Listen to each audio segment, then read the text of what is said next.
Boa noite a todas, a todos, a todes. Meu nome é Maria Emília, vou fazer minha audiodescrição para a gente começar. Eu sou uma mulher branca, de cabelos castanhos, estou com o cabelo amarrado, estou usando um óculos de grau, com a armação marrom escura, quadrada, estou com brincos de prata, de argola, uma blusa preta de gola de decote V. É com muito prazer que a gente inicia essa capacitação no dia 3 de dezembro, bem lembrado pela Natália, que é o Dia Internacional da Pessoa com Deficiência, não é nada por acaso.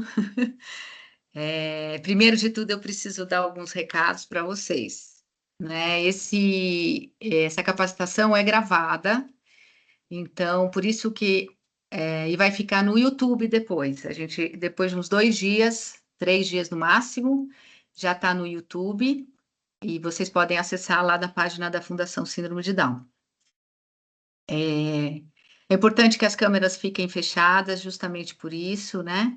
Porque vai estar gravado e no final, quando a gente abrir para as perguntas, quem quiser e ciente dessa gravação, né, da sua imagem, pode abrir as câmeras se quiser, tá?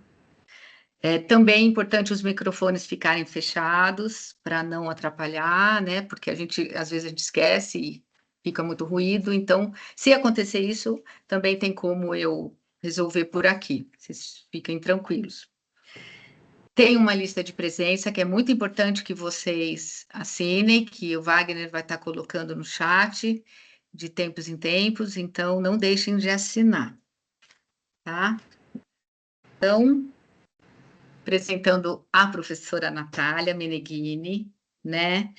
É a professora com experiência na sala de aula comum e de AE, especialista em educação pela PUC do Rio Grande do Sul, servidora pública no cargo de professora na rede municipal de ensino de Juiz de Fora desde 2004, 20 anos até hoje. Formada em atendimento educacional especializado, né, pós-graduada em psicologia pelo Centro de Ensino Superior de Juiz de Fora, integrante do Instituto CAUI, redes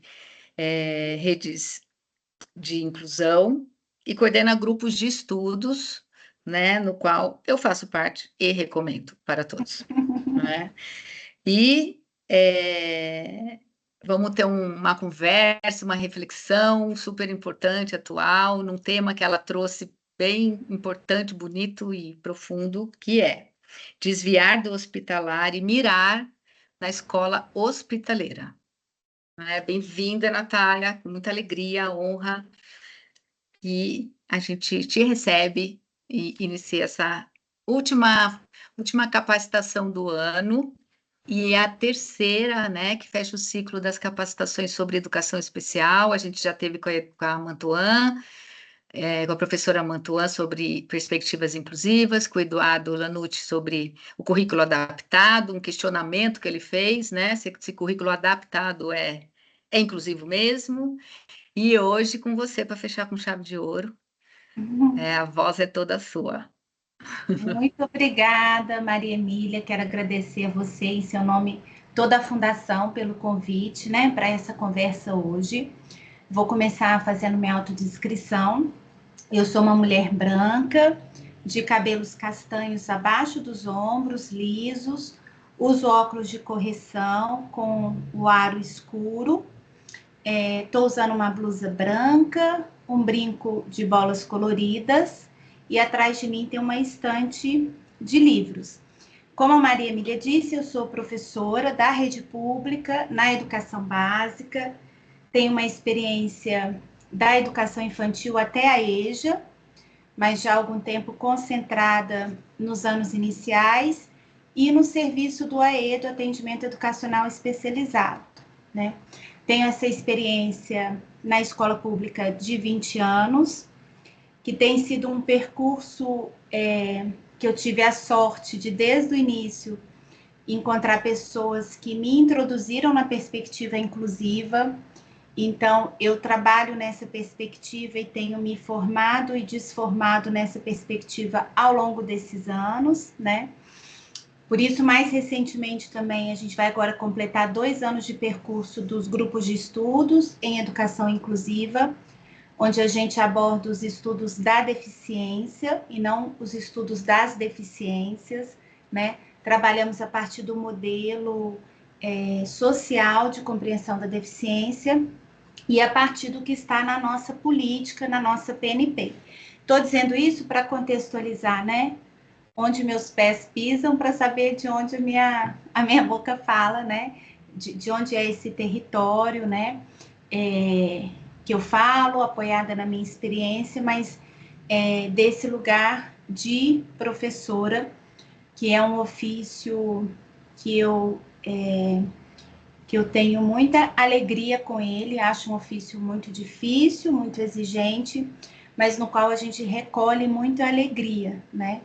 E acho que a perspectiva inclusiva, e por isso que eu disse que eu tive sorte, porque bem no início da minha trajetória como professora, eu descobri a perspectiva inclusiva na educação, trouxe muito mais liberdade e alegria para o meu fazer docente, possibilitando muito mais encontros com os estudantes na escola, e é um tanto disso que eu tento transmitir, né? E esse tema de hoje, o desviado hospitalar e mirar na escola hospitaleira, é um tanto uma brincadeira, mas é também uma provocação. Brincadeira é sempre coisa séria, né? A gente fala sempre brincando de coisas sérias. É também uma provocação muito do que a gente experimenta hoje na educação, né?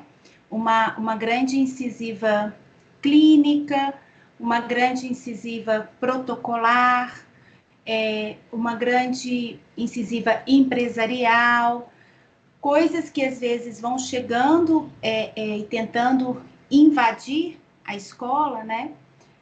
De um modo que eu acho que muitas vezes a gente tem escorregado mesmo, de ao invés de ir para o encontro com a hospitalidade e para o encontro com o hospitalar. Então, eu vou trazer, a minha fala vai ser trazendo um pouco disso, né? O que eu estou chamando desse hospitalar e o que eu estou tomando como hospitalidade, né? Que é um conceito que vem do Jacques Derrida, que é um filósofo francês, importante para a construção da nossa política, né? Assim como Deleuze, Rancière, são teóricos que estão na base da construção da nossa política, né? A professora Mantoan, que é uma referência para mim, e sempre muito me orgulha passar pelos caminhos por onde ela passou, então uma alegria estar aqui, saber que ela esteve aqui, né? Assim como o Edu, que é um colega querido de trabalho, que também é uma referência de trabalho. Ela tem um texto, né, que é uma escola hospitaleira, onde justamente ela resgata esse conceito do Derrida e traz ele para a escola. Então, isso tem tudo a ver do que a gente fala da perspectiva inclusiva, porque a perspectiva inclusiva, ela não se resume, ela não se restringe a gente pensar a educação especial. A perspectiva inclusiva é fazer uma escola para todos e uma escola melhor para todos, inclusive para os professores, né? Então, uma escola que funciona na hospitalidade, ela é uma escola melhor para todas as pessoas que ali estão, seja no lugar de estudante, professores, de trabalhadores da educação. Então, isso para introduzir, eu vou pedir a ajuda do Wagner, que vai me ajudar aqui com os slides, por favor. E eu não trouxe muita coisa dos slides, porque eu quero deixar um tempo para a gente conversar, assim, porque, na verdade, é o que eu mais tenho gostado de fazer, é de trazer algumas provocações, mas da gente poder dialogar e conversar, porque sei também, né, que a gente tem muitas realidades Brasil afora, e a gente tem muitos desvirtuamentos do que está na política, nos seus pilares, nos seus princípios, Brasil afora. Então, todo mundo tem experimentado os desafios, alguns desafios muito comuns, né? Por exemplo, desvirtuamento do serviço do AE. É um desafio muito comum nos municípios, né? A ausência do AE, o AE não funcionando. E outros são desafios muito singulares, porque pelo desinvestimento dos últimos anos na política, né, de educação inclusiva, a gente não só deixou de avançar, como a gente teve recuo em muitas coisas. Então, os municípios foram um pouco fazendo gambiarras, criando seu próprio modo de fazer e se distanciando muito dos princípios e dos pilares da perspectiva inclusiva, que é o que faz a gente encontrar com uma escola hospitaleira. Então, desviar do hospitalar e mirar na escola hospitaleira, além de ser essa brincadeira séria e uma provocação, é, sobretudo, eu desejo que seja uma convocação para cada um que está aqui, né? Seja do seu lugar de trabalhador da educação, seja do seu lugar de familiar, ou seja de outro lugar, mas na sua relação com a escola, com a cena escolar, com a educação, ter essa posição de desviar do hospitalar para encontrar com uma escola que seja hospitaleira, tá bom? Então, vamos lá, Wagner, por favor. E aí eu quis começar com essa expressão do próprio Jacques Derrida, né, que está nesse livro dele aqui, onde ele é convidado para falar da hospitalidade. É um livro importante, assim, que vale fininho, mas que vale ser lido, onde é uma conversa sobre esse conceito da hospitalidade. E eu acho esse trecho, assim, muito ilustrativo do que eu quero conversar com vocês, que ele diz: digamos sim ao que chega, antes de toda determinação, antes de toda antecipação, antes de toda identificação, quer se trate ou não de um estrangeiro, de um imigrado, de um convidado ou de um visitante inesperado. Essa ideia dele, olha, o sim, ele já é de partida, né? Isso é uma ideia do que é o conceito de hospitalidade na escola. É uma hospitalidade incondicional. É um sim de partida. É uma abertura a quem chega.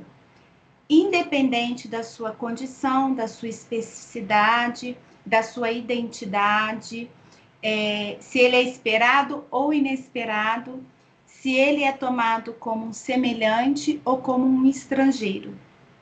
Então, a hospitalidade, ela parte do sim. Esse é o primeiro convite, a primeira posição para uma escola hospitaleira. Essa abertura de um sim incondicional. Vamos lá, Wagner, por favor. E isso tem tudo a ver, a gente não poder introduzir o sim de partida, né? A gente às vezes colocar muitos condicionantes para depois dizer o sim, ou às vezes nem dizê-lo, tem muito a ver com a nossa resistência ao dar lugar à diferença, né? A diferença aqui também é um conceito que é um conceito do Deleuze, que é a diferença em si, que é isso que a gente traduz como singularidade. Então, não se trata do diferente, se trata da diferença como uma condição inerente a todos nós, inerente à condição humana, né? Então, a diferença, ela não está restrita a características nem atributos externos, ela é inerente à condição humana, né? Ela nos constitui porque somos seres unívocos, né? Singulares. Então, dar lugar à diferença é dar lugar a isso que a gente chama de singularidade. Mas isso tem provocado, né? E quanto mais a gente se afasta da hospitalidade, mais a gente vai na direção disso, de uma resistência à diferença, à singularidade, e que se traduz numa resistência aos modos múltiplos de existir, de ser e de estar nesse mundo, né? Se eu tenho condicionantes de partida para reconhecer alguém do lugar de estudante, se eu só concedo o lugar de estudante a quem preenche determinados pré-requisitos, condições e características, eu já abri mão da hospitalidade, né? Porque a hospitalidade, ela é incondicional. E aí eu vou, de fato, entender que apenas alguns estudantes podem estar na escola, ou que apenas alguns estudantes dos que estão na escola poderão acessar a aprendizagem, ou que apenas alguns desses estudantes que estão na escola e acessam a aprendizagem poderão, por exemplo, acessar o comum na escola, o currículo comum, o tempo comum, os espaços comuns. Então, veja que esse ponto do sim de partida, ele é um ponto muito importante para abrir caminho para a perspectiva inclusiva, que é essa que não tem condicionantes, que não estabelece parâmetros de características, de modos de ser, seja de características físicas, sejam de modos de pensar, de agir, de comportamento, para ser reconhecido como parte daquele grupo, daquela escola. Pode passar, por favor. Então, a gente se encontra, olha, isso tudo aqui que eu já estou entrando, vai nos levando muito mais para o hospitalar do que para o hospitaleiro. A gente acaba demasiadamente apegado aos padrões normofuncionais, né? Se a gente já abriu mão do sim na entrada, se a gente já chega, já recebe quem chega com condicionantes, porque a gente está muito apegado aos padrões normofuncionais, o que nos coloca num grande perigo da gente ter bascular das práticas higienistas, que todo mundo sabe aqui do que se trata, né? Onde as pessoas com deficiência eram, de fato, eliminadas, né? Para práticas sanitaristas, que é essa ideia de intervir no corpo, na mente, no comportamento das pessoas com deficiência ou daqueles ditos como desviantes do padrão normofuncional, tentando eliminar do funcionamento desses estudantes tudo que é classificado pelo padrão biomédico como patológico. Vejam que aqui a gente está no terreno do hospitalar. Quando a gente está trabalhando com padrões, com métricas, com diagnóstico, com classificações, a gente já está operando numa lógica do hospitalar. Tá? Porque é lá no território da cena hospitalar que os diagnósticos ditam as condutas. Na cena escolar, é a singularidade que vai ditar as práticas. Entende que é uma diferença de quem é o carro-chefe, né? Na cena hospitaleira escolar, o carro-chefe é o estudante e a sua singularidade. É aquele que chega, é o hóspede que chega, e eu na posição de hospitalidade, receber quem chega do modo que chega, sem condições, eu vou ajeitar a casa para ele. Não é assim? Não é assim que a gente recebe alguém? Quando a gente está nessa posição de receber alguém, né? A gente ajeita a casa conforme o hóspede que a gente vai receber. Na cena hospitalar, toda a conduta é ditada a partir da classificação. Bom, se eu vou receber aqui um paciente diabético, eu vou ter uma conduta, um protocolo. Não interessa se é o João, o Pedro, a Maria, quantos anos ele tem, se eles estão... O que vai ditar o protocolo de intervenção é o diagnóstico, né? Então, vejam que é uma bifurcação, né? Se eu vou para a cena hospitalar, eu vou para determinadas práticas. Se eu vou para a cena hospitaleira, eu vou para outras práticas. Pode passar, por favor, Wagner. Nisso tudo, nesse afastar da hospitalidade para a proximidade do hospitalar, a gente tem vivenciado grandes problemáticas na cena escolar, né? Porque através disso a gente tem a desvalorização do saber fazer docente, e eu vou desbastar isso com vocês um pouco. Estou aqui só elencando, mas vou desbastar. A entrada da lógica de mercado na educação, né? Isso é interessante porque vocês já devem ter reparado que a própria cena hospitalar, agora eu estou falando dos hospitais mesmo,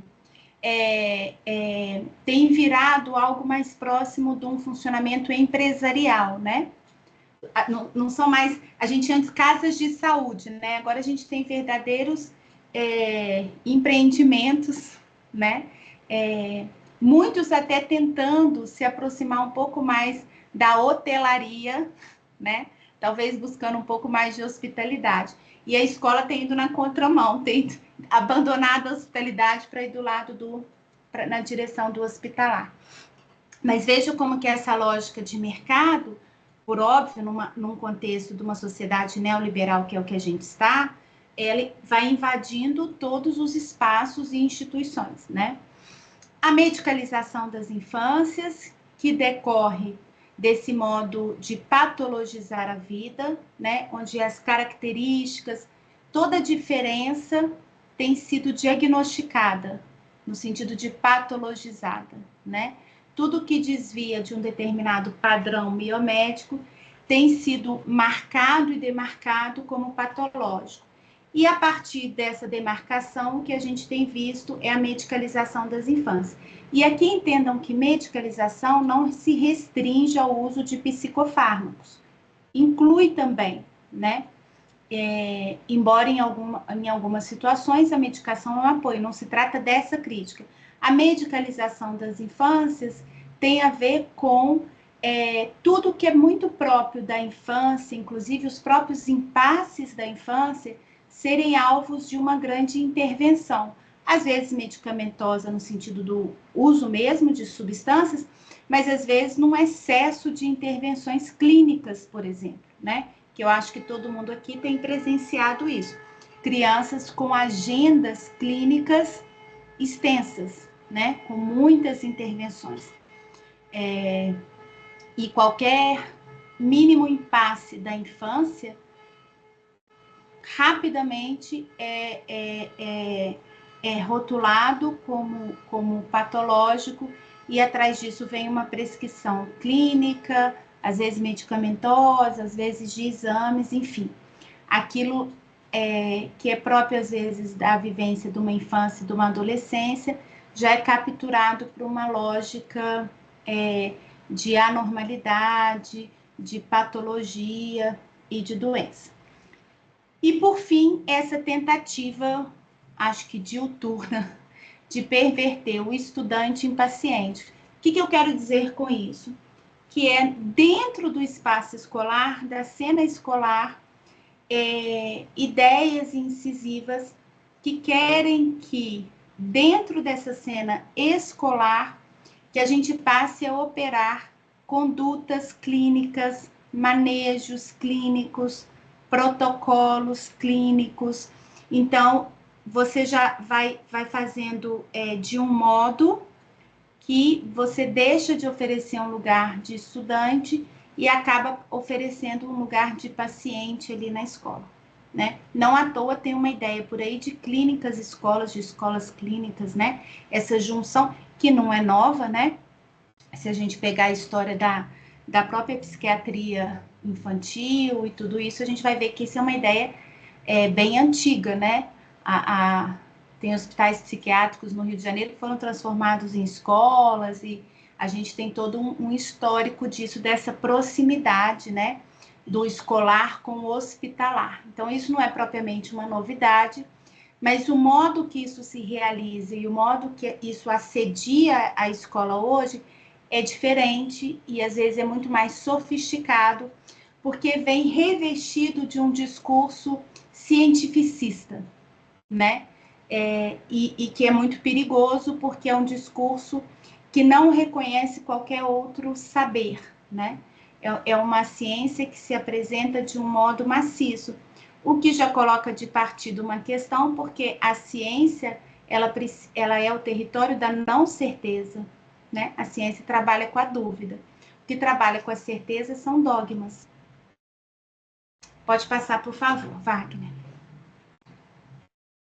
Então, de um modo geral, a hospitalidade é uma posição de abertura ao outro. Qual outro, Natália? Qualquer outro. E se é outro, eu já estou incluindo que é alguém que vai ter uma diferença em relação a mim. Por isso que esse conceito do estrangeiro, ele é muito interessante, porque o estrangeiro, todo outro é estrangeiro, né? Porque quando a gente encontra com qualquer outro, eu encontro com a diferença, eu encontro com o estrangeiro. O estrangeiro é aquilo que é distinto do familiar. No familiar é o campo da semelhança. Então, quando eu estou diante, por exemplo, da Maria Emília, eu encontro com o familiar e com o estrangeiro, porque eu encontro com algo que é semelhante, né? Nós vamos encontrar com semelhanças, mas eu vou encontrar com a diferença, porque ela é outra, ela não sou eu. Então, a hospitalidade é uma posição de abertura, de partida e incondicional diante do outro, diante de qualquer outro. Por isso que na escola que trabalha numa perspectiva inclusiva, a gente percebe logo porque não faz sentido, por exemplo, no início do ano letivo, ficar perguntando sobre diagnósticos, ficar perguntando, escolhendo quem vai estar na minha turma. Aí a hospitalidade já foi para o saco há muito tempo, né? Porque a posição hospitaleira é essa posição de que eu recebo quem chega. E a partir de quem chega, conhecendo quem chega, reconhecendo quem chega, oferecendo lugar a quem chega, eu vou ajeitando a casa. Pode passar, por favor, Wagner. Isso está muito relacionado na cena escolar à nossa compreensão sobre a deficiência, né?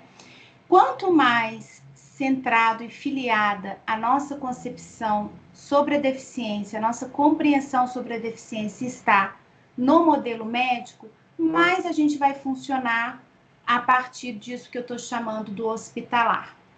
E quanto mais filiado a gente tiver ao modelo social de compreensão da deficiência, mais a gente tem possibilidade de operar na hospitalidade, né? Porque justamente a compreensão da deficiência pelo modelo médico ou pelo modelo biomédico é centrar a deficiência na pessoa, né? Por isso que centra a intervenção na pessoa também, no corpo e na mente da pessoa com deficiência, né? Tem uma aproximação entre deficiência e lesão. Já no modelo social, a deficiência, ela decorre dos arranjos sociais opressivos. Então, a deficiência é uma categoria política, é uma categoria relacional, né? E o que produz impedimento, portanto, o que precisa ser alvo de intervenção e de modificação, não é o corpo e a mente da pessoa com deficiência, mas são os arranjos sociais, os ambientes, o relacional, o atitudinal. Isso em nada, prestem bem atenção, isso é importante. Isso em nada significa negligenciar a singularidade e as necessidades específicas das pessoas, tá? Justamente porque a gente está trabalhando dentro do conceito da diferença em si, a singularidade ela está sempre levada em conta. Ela nunca está fora de cena, mas tem uma intencionalidade de que essa singularidade possa participar do coletivo, possa produzir encontro. Por isso que a escola ela é tão importante, porque ela produz esse encontro do singular com o coletivo, do específico com o comum.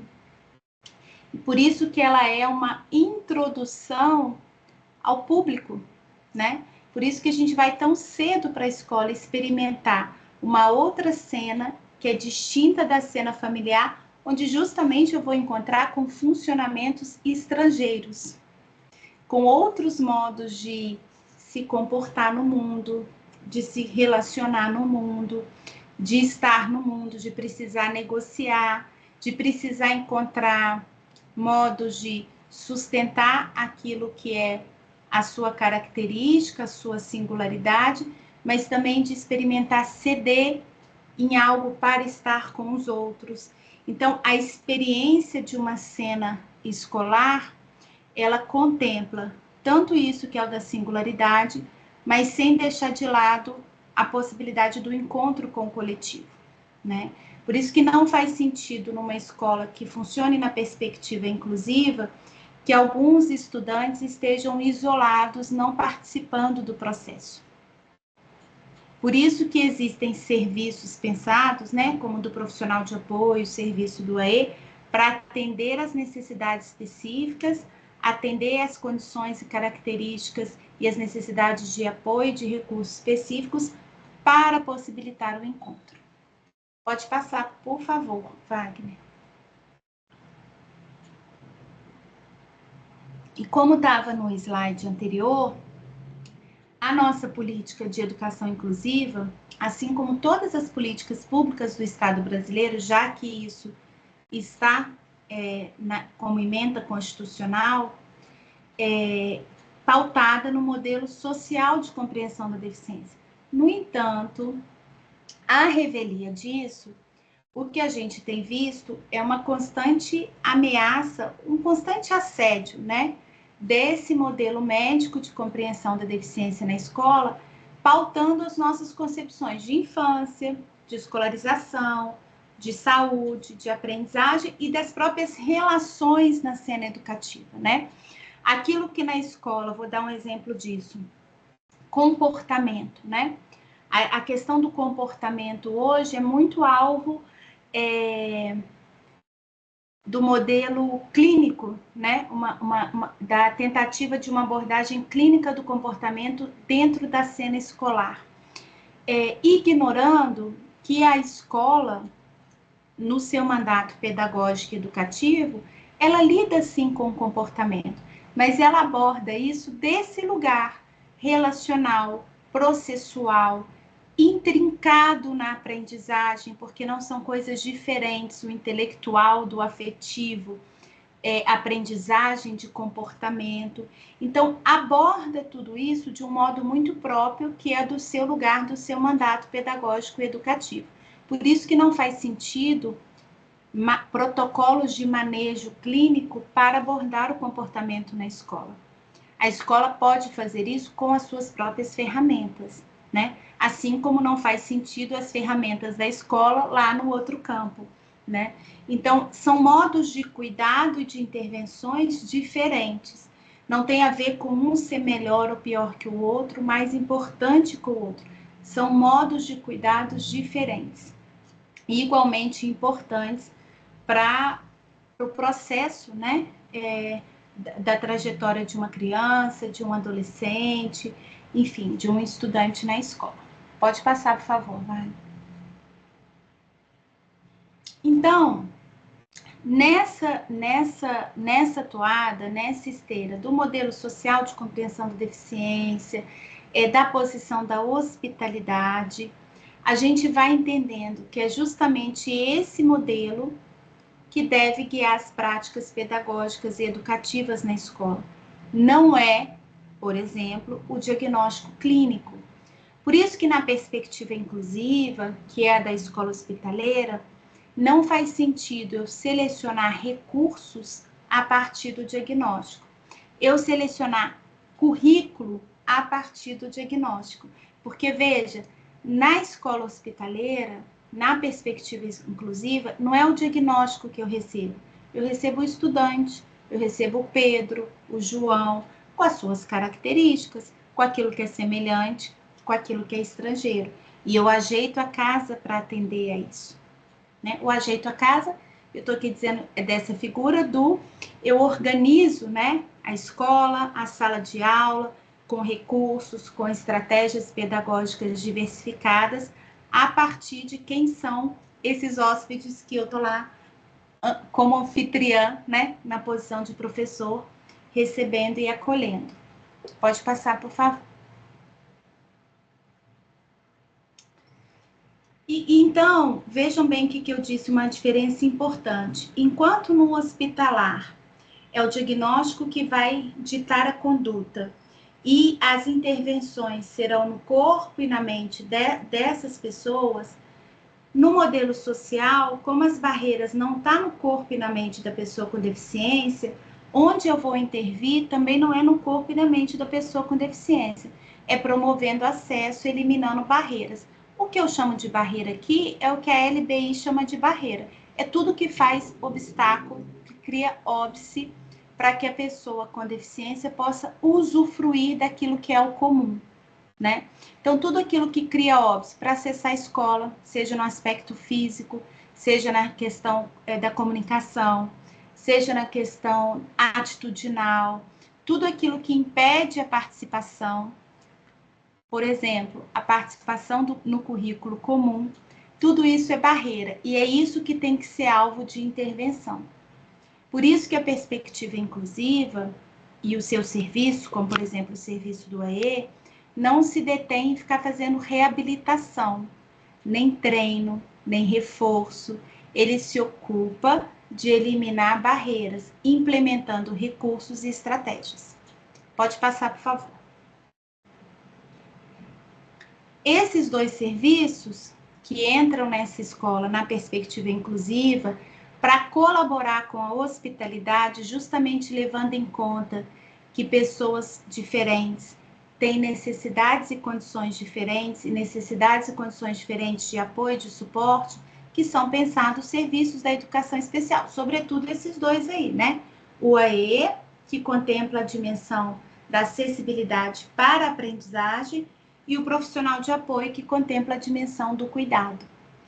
Então, isso está bem desenhado e estruturado, muito mal executado, porque é executado com muitos desvirtuamentos, com muita confusão entre um papel e outro, com ausência, às vezes, de um serviço ou outro, então as coisas ficam pela metade, né? Mas são dois serviços pensados para a cena escolar, para produzir hospitalidade, né? Seja no campo do cuidado, seja no campo da aprendizagem. Pode passar, por favor, Vale. Então, esse ponto aí que eu trouxe, porque eu acho ele uma direção, assim, pelo menos para mim, na minha prática, é uma direção. O que a minha posição de hospitalidade, quando eu recebo qualquer estudante, tem a ver com oferecer a ele, construir esse lugar de estudante. Então, eu não recebo o diagnóstico, eu não recebo o paciente, eu recebo um estudante. O convido a ocupar esse lugar, né? A se hospedar nesse lugar de estudante. E construir um lugar de estudante me provoca a guiar as minhas práticas pedagógicas e educativas a partir da singularidade daquele que eu recebo, e não do seu sítio, do seu diagnóstico, de uma classificação, entende? Isso faz toda a diferença. Na internet, por exemplo, a gente vai encontrar essa lógica, né? Como alfabetizar um estudante com síndrome de Down. Veja que é uma lógica onde o diagnóstico tomado como uma grande categoria, como se todas as pessoas com síndrome de Down fossem, estivessem no mesmo pacote, né? Homogeneiza as pessoas dentro de uma categoria, né? E propõe intervenções educativas e pedagógicas a partir disso. Isso é aproximar do hospitalar, né? Porque, veja bem, no hospitalar eu tenho um protocolo para tratar paciente hipertenso. Não é assim? Né? Todo mundo que é hipertenso, eu tenho um protocolo para diabetes, eu tenho um protocolo para crise de vesícula, eu tenho um protocolo para apêndice supurado. Não interessa o apêndice da Maria Emília, do Wagner, da Natália. É um apêndice. Não é assim? Construir lugares de estudante exige uma coisa bonita que o Derrida fala, que é o seguinte: a hospitalidade, para produzir hospitalidade, para oferecer hospitalidade, mais do que produzir, para oferecer hospitalidade, às vezes, é preciso transgredir. Isso tem a ver com a ideia da liberdade, da perspectiva inclusiva. Transgredir no sentido de sair um pouco das regras, das normas, dos protocolos, do modo repetitivo de fazer. Então, é preciso transgredir toda essa lógica, esse chamado a protocolizar a educação, transgredir para sustentar o processual da educação. Porque veja que eu disse construir o lugar do estudante, tem algo processual aí, né? Que é desde o momento que eu recebo, o lugar que eu ofereço, de onde eu me endereço a ele e aquilo, e a competência que eu presumo nele desse lugar de estudante. Muitas vezes, o que tem criado o óbice, por exemplo, a aprendizagem dos estudantes com deficiência, não tem a ver com recursos materiais e, por óbvio, não tem a ver com as características desse estudante.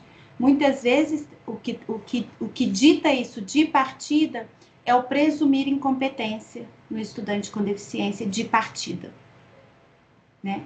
Por estar demasiadamente tomado pelas crenças classificatórias, normativas, parâmetros biomédicos. Então, eu deixo de lado o processual, porque é no processo que eu conheço, que eu reconheço, que eu vou experimentando, abandona-se isso para recorrer às grandes categorias e protocolos.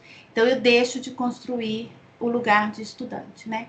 Embora as próprias crianças, adolescentes, os estudantes, o tempo todo, se a gente souber escutar, nos dão notícia para que a gente recuse a recebê-los pelos seus diagnósticos, né? Nos dão notícia disso. Eu tenho testemunho disso, assim, todo dia na minha sala de aula. Eu acho que se a gente fosse rodar aqui, todo mundo ia poder dizer de alguma situação dessa, né? Por exemplo, hoje tem uma moda circulando por aí, que é brinquedos a partir de diagnóstico, né? Vocês já viram isso? Caderno. Tilibra lançou os cadernos neurodiversos. Eu fiquei pensando, gente, o que é um caderno neurodiverso, né? Fui lá ver um caderno, né? Um caderno com pauta ampliada. Desde quando um caderno com pauta ampliada é neurodiverso? Por quê? Todo mundo que é neurodiverso precisa de um caderno de pauta ampliada? Ou só quem é neurodiverso precisa de um caderno de pauta ampliada? Entende? Uma mesa para autistas. O que é uma mesa para autistas? É uma mesa de brincar. Mas aí dá para triplicar o preço, né? Porque... Então, e aí vale a mesma coisa para essa tal de apostila. Atividades para estudantes com deficiência intelectual. Atividades para estudantes... tá vendo? É pelo diagnóstico. É hospitalar. O hospitaleiro, eu reconheço as características, as especificidades e as necessidades singulares de apoio de cada um e de recursos de cada um, né? Então, pode ser que um estudante precise, por exemplo, usar um abafador. Pode ser que seja um estudante autista, pode ser que não seja um estudante autista. Nem todo estudante autista vai precisar, nem só um estudante autista vai precisar. Nem só um estudante com baixa visão precisa de um caderno com pauta ampliada, nem todo estudante com baixa visão precisa de um caderno com pauta ampliada. Então, quando eu estou nessa posição de hospitalidade, eu vou reconhecer o meu hóspede e aquilo que ele precisa. Não é assim um hóspede? Tem hóspede que precisa de 2 travesseiros para dormir, tem um que precisa de um só, tem um que gosta de cobertor, outro dorme só de lençol, um que precisa da cama mais baixa, da cama mais alta, um hóspede toma café da manhã, o outro precisa de um almoço reforçado. Não é assim. Eu vou vendo, conhecendo no processo com cada um. Essa é a posição de hospitalidade, onde eu não chego impondo o meu saber.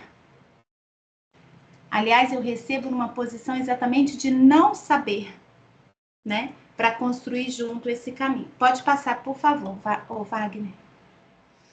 E aí, gente, eu sei, por isso trouxe essa observação aqui, que tem hoje um impasse muito grande que construir esse lugar da hospitalidade em relação às crianças que não se diluem no grupo. Isso, às vezes, é um grande impasse para a escola, né? As crianças que têm dificuldade e resistência para se enlaçar com o outro, né? Seja por questões de barreira na comunicação, seja pelas barreiras atitudinais, isso cria um impasse. Mas entendam que isso, na perspectiva inclusiva, na escola hospitaleira, é uma especificidade, não é uma doença, não é uma patologia. E para a especificidade, eu tenho práticas de intervenção do campo pedagógico e educativo que vai apostar nessa potencialidade do laço que a gente produz justamente no encontro. No encontro criança-professor, no encontro criança-criança, sem precisar diluir demasiadamente aquilo que é a marca singular de cada um. O que eu estou dizendo com isso, que é, numa escola hospitaleira, há sempre um convite para participar do comum, para o encontro, sem que eu tenha que, com isso, ceder daquilo que é a minha marca singular. Entende? Isso tem a ver com a lógica da hospitalidade. A lógica hospitalar, ela vai, em geral, ainda que dentro de uma mesma cena, criar exclusividades e criar excluídos de dentro. Por exemplo, vocês viram isso com o Edu, a ideia de um currículo diferente para determinados diagnósticos, determinadas características, né? Na hospitalidade, eu vou oferecer o mesmo currículo e pensar estratégias para torná-lo acessível para todos eles, para produzir um encontro com todos eles, porque eu estou oferecendo lugar de estudante para todos. Não é assim, esse hóspede aqui pode ser estudante, esse aqui vai ser paciente, esse aqui vai participar da brincadeira, esse aqui vai ser café com leite. A hospitalidade não trabalha assim. Pode passar, por favor, Wagner. E nisso, como eu disse lá no início, né, que a perspectiva inclusiva, ela torna a escola melhor também para os professores, construir o lugar de estudante é também uma condição para sustentar o lugar de professor. Porque professor e estudante são lugares interdependentes. O que você quer dizer com isso, Natália? Estou querendo dizer que se a gente não tem estudante, se a gente tiver paciente na escola, a gente não tem mais professor. Porque o professor não tem nada a fazer diante de um paciente. Por isso que os professores têm se sentido tão despotencializados no seu saber fazer, tão impotentes, porque estão recebendo os estudantes como pacientes. E aí, realmente, diante deles, eles não sabem fazer nada.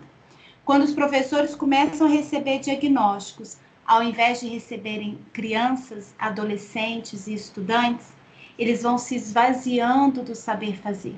E aí começam a fazer um monte de encomendas para a saúde mesmo. Vem aqui me dizer o que fazer. Aí a saúde começa a mandar mesmo o que fazer, né? Começa a chegar aqueles relatórios médicos dizendo até onde o menino tem que sentar. Porque o professor coloca o seu próprio saber fazer em derrisão. Então, sustentar o lugar de estudante é também sustentar o lugar de professor. São interdependentes.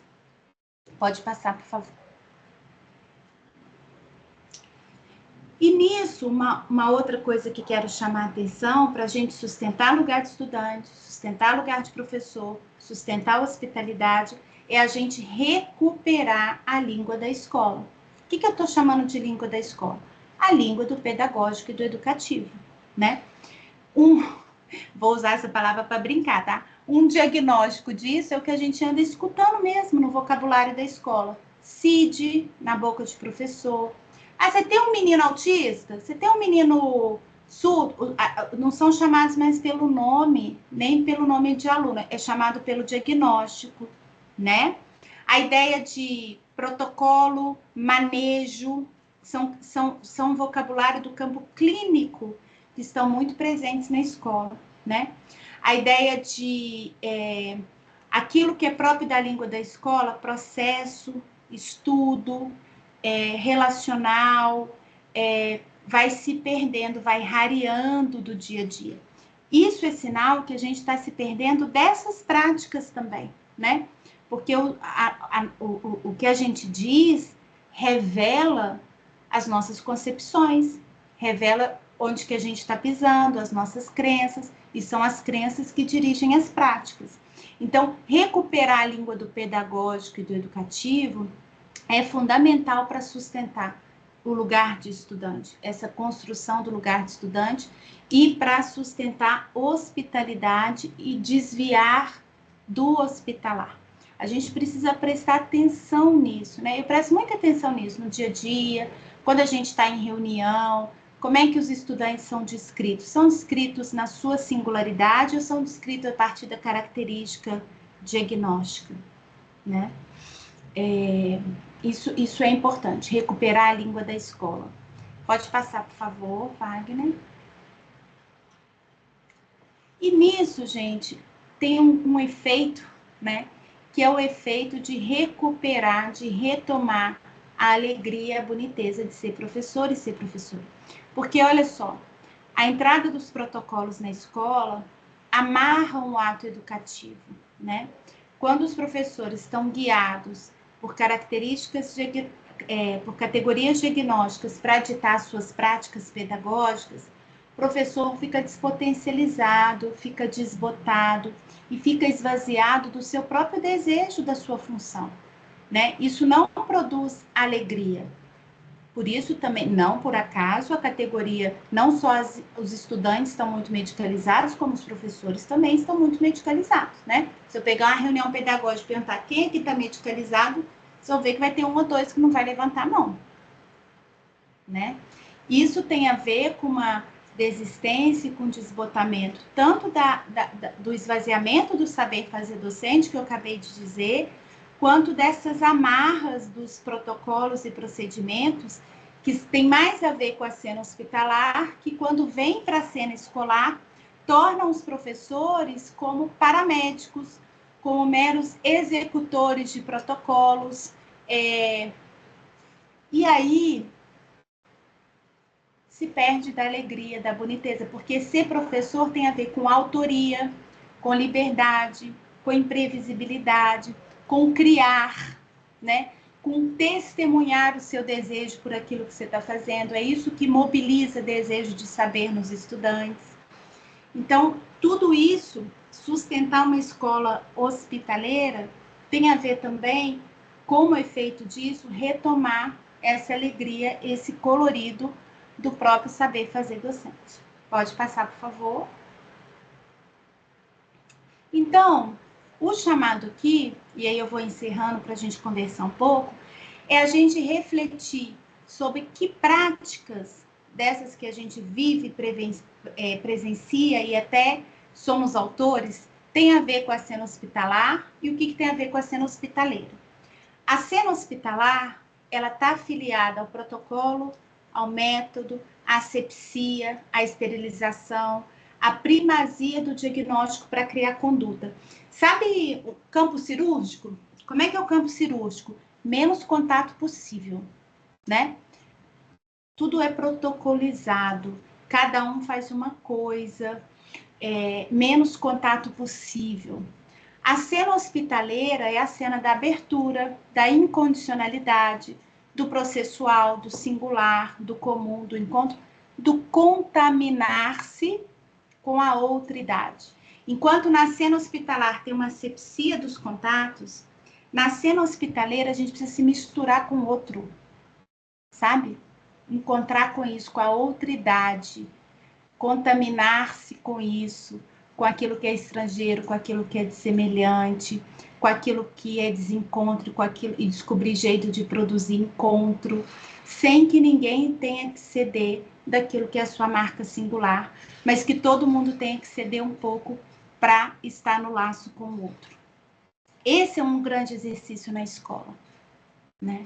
E isso diferencia o que é a cena hospitalar da cena hospitaleira. Pode passar, por favor, Wagner?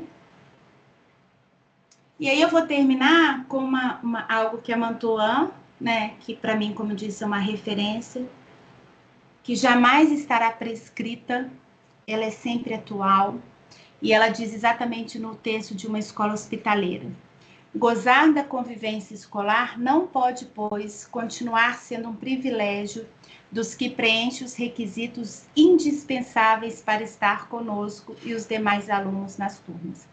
Estar na cena escolar não pode ser um privilégio, não pode ter condicionantes. E estar aqui quer dizer estar de verdade, não é só estar junto, é estar com, é participar do comum. Isso, a escola hospitaleira nos convoca isso, a ceder das condicionalidades e se abrir para receber o outro. Pode passar, por favor. E é isso, muito obrigada. Agora fico à disposição para a gente conversar. Não sei se tem aqui no chat, se as pessoas vão falar de viva voz, Obrigada, Wagner, aí pela passagem dos slides. Natália, querida, obrigada. A sua fala dá a sensação de... Dá para fazer, acho que umas 10 capacitações, ramificações de tanta coisa que vem, de lembranças, de possibilidades. Tá dando eco, né, minha... Tá não, para mim não. Ah, Quer dizer, só para mim tá aqui, então. Tá. Eu acho que, assim, só a palavra hospitaleira é muito bonita, né? Já é uma palavra, já remete a um colo, assim, né? E me veio muito a educação infantil na filosofia da antroposófica, que o jardim de infância a gente traz como uma extensão da casa. Então, a sala de aula tem a cozinha, eles vivem dentro, né? E esse olhar do né? De cada um é contemplado o tempo todo. E aí isso me veio depois quando você trouxe de sustentar esse lugar do professor, a que você sustenta o aluno, né? Porque isso vai se perdendo, né? Então a criança na primeira infância em geral, agora nem tanto nesses últimos tempos, mas em geral vive esse lugar de ser um hóspede bem aceito da maneira que ele é, né? De estar em casa, de se sentir em casa num ambiente escolar. E depois vai se perdendo, né, no fundamental, por vários motivos, e tem esse lugar da sustentação mesmo, do amor, do olhar verdadeiro, que o professor, a hora que você escolhe ser professor, né? A hora que você realmente desempenha esse lugar de olhar para aquela pessoa que está na tua frente e contribuir para o desenvolvimento e aprender com ele, e crescer junto e ser hospitaleiro, né? Como é importante essa fala para a sustentação nos tempos de hoje, mas para todo sempre, né? Porque é resgatar uma essência do que realmente vale a pena a hora que você tá com uma pessoa, seja com deficiência ou não, né? Isso eu queria colocar. Agora, para não perder, eu queria também pôr que a Ana Flávia aqui no chat colocou: construir o lugar de estudante garante não deixar ninguém para trás. Pensar em recursos de acessibilidade. Aí ela faz uma pergunta, Natália, na sua compreensão, o estudo de caso está separado do plano de AEE? E depois Oi, ela Ana põe. Flávia. Não tá separado, né? Porque, assim, o estudo de caso, ele, na verdade, é a primeira etapa do plano de AE, né? Eu faço o estudo de caso e a culminância do estudo de caso é o plano de AE. O plano de AE é o plano de intervenção a partir do meu estudo de caso. Então, eles são um mesmo processo, né? O plano de existir precisa ter passado pelo estudo de caso. E o estudo de caso precisa do plano de AE para ter um plano de intervenção, para não ficar um fim em si mesmo, né? Não fiz nada com aquele estudo de caso. Então, eles fazem parte de um mesmo processo, né? São complementares, assim. Um precisa do outro, mas não são, de modo algum, separados, assim, senão perdem a sua função. Mas isso que ela está dizendo é importante porque o estudo de caso é esse processo onde eu reconheço a singularidade, tá vendo? É estudo de caso, né? Não é anamnese, que tem um tal de anamnese também circulando na escola, que socorro. Na matrícula já. Tá vendo? Estudo tem a ver com a língua da escola, né? Anamnese é com outra língua, né? É lá do hospitalar, é lá do clínico. Então, no estudo de caso, eu vou reconhecer as características, as necessidades de apoio, de recursos desse estudante, também as potencialidades, porque, veja, o diagnóstico, ele está sempre dizendo do déficit. Tá? Na escola, a gente precisa ter um compromisso também com aquilo que o estudante sabe, com aquilo que ele produz de saber, com as suas potencialidades. A gente não pode estar centrado no déficit. Né? Não é essa a perspectiva. Então, no estudo de caso, eu vou trazendo tudo isso com a culminância do plano de AE, que é o plano de intervenção. Bom, diante disso, o que eu proponho?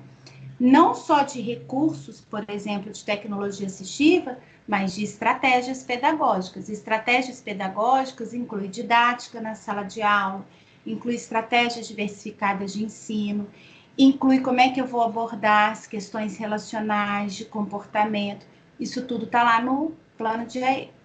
E ela ainda diz que as palavras são políticas. São mesmo, é isso aí. É verdade. Ó, gente, não esqueçam de assinar a lista, quem está participando aqui. Wagner colocou agora. E tem mais, se alguém quiser alguma pergunta, se quiser abrir a câmera para Eu só falar. queria retomar, deixar indicado para vocês esse Isso. livro, né, do Jacques Derrida, Falar da Hospitalidade, e também o texto da professora Mantuan, que é uma escola hospitaleira. Ele é um texto de 2022, está na internet, é fácil achar para baixar, fazer o download dele. É um texto também muito bonito e muito importante para isso que a gente está conversando aqui. Sim.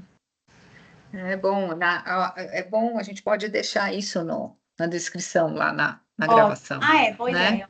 Aí Ótimo, fica lá. ótimo. Olha lá. Insta da Natália. Tem muita coisa legal. Tem mesmo. É Natália Meneghini, viu isso? É Natália com Natália TH e Meneghini, Meneghini. GHINE. Pode ser que eu converso de lá também bastante de educação, nessa perspectiva, e podem fazer contato comigo por lá também, tá bom? Eu acho que é isso, toda hora, eu acho que volta muito sempre volta para a formação dos professores, e eu sempre penso na formação do ser, né? Qual a disciplina nessa formação para trazer esse compromisso, né, com autodesenvolvimento, com autoconhecimento, para poder realmente receber o outro, né? Numa sala, numa escola, receber um aluno, um estudante, sabe? O quanto isso precisa ser alimentado, o quanto está desgastado, quanto isso eu acho que é uma coluna, assim, um vertebral de tudo que acabou minando, sabe? Que a gente tem que voltar para esse lugar de paixão e de essência, né? Do que é ser E professor. recuperar, eu acho que essa importância disso que é do campo do relacional, do Do vínculo, relacional. da amorosidade no campo da educação, não é de um amor pateta, não, que Não. fecha o saber, mas é justamente de algo amoroso que abre para o saber, né? Porque a aprendizagem que se faz no encontro, o que a gente pode produzir no encontro com o outro, no estudo junto com o outro, é diferente do que eu faço sozinho, né? Poder experimentar isso é fundamental para a nossa constituição da nossa própria humanidade, né? Então, a escola é o território de experimentar isso, né? Porque na família a gente experimenta isso de um modo exatamente muito familiar e fechado na nossa cultura e nos nossos costumes familiares. Lá na escola eu tenho um encontro com culturas, com outros costumes. A escola produz emoções. Abertura, né? Enquanto a família é essa proteção para o mundo, a escola é janela para o mundo, né? Autonomia, Então, é uma experiência importante e produzir saber e conhecimento nessa experiência de encontro no relacional com o outro, não dá para mimetizar, não dá para simular isso em outro ambiente que não o ambiente da experiência desse lugar, com tantos impasses, mas muito potente que é a escola. Sim. E assim é. Muito obrigada. Isso, Ana Flávia, assim, eu falei, a Natália tem um grupo de estudo, vamos, né? Um grupo de estudo tem a opção de segunda e de quinta, ou quinta, não sei, né, Natália? Diga aí do seu grupo, Tem aproveita. turma segunda e tem turma quinta, uma vez na semana. E é muito rico. Eu acho que é Obrigada. isso, podemos findar, todo mundo já assinou a lista, acho que a gente já está alimentado, foi um dia muito emocionante hoje, não sei se para todos, mas para a gente aqui da Fundação teve muitos eventos nesse Dia Internacional, né, com para a gente pensar e repensar tantas coisas que foram feitas e tantas coisas que a gente precisa fazer. Então, foi muito gostoso, muito energizante, muito revitalizante depois de tudo que a gente viveu hoje. Acabar esse dia com você, Natália, com essas palavras, com esse lugar de tanto amor e tanta fidelidade ao que realmente vale a pena, né? Enquanto a gente está como educadores, né? Os adultos desses estudantes, horas bolas, aprendendo junto, né? Obrigada. E Obrigada. você esteja convidada, vamos combinar, já falei para o Eduardo, a Mantua já está aqui pertinho da gente, e vamos fazer um evento em Campinas na Fundação. Vamos, vamos. Vai ser uma alegria para mim. Muito obrigada pelo Obrigada, convite. viu? Obrigada, Obrigada, Wagner. pessoal. Obrigada a cada um aí pela escuta, pelo espaço de palavras. E aproveitar e desejar um final de ano muito hospitaleiro para cada um. A gente precisa disso. Obrigada. Um beijo grande, Um beijo. viu? Tchau, tchau. Tchau, tchau.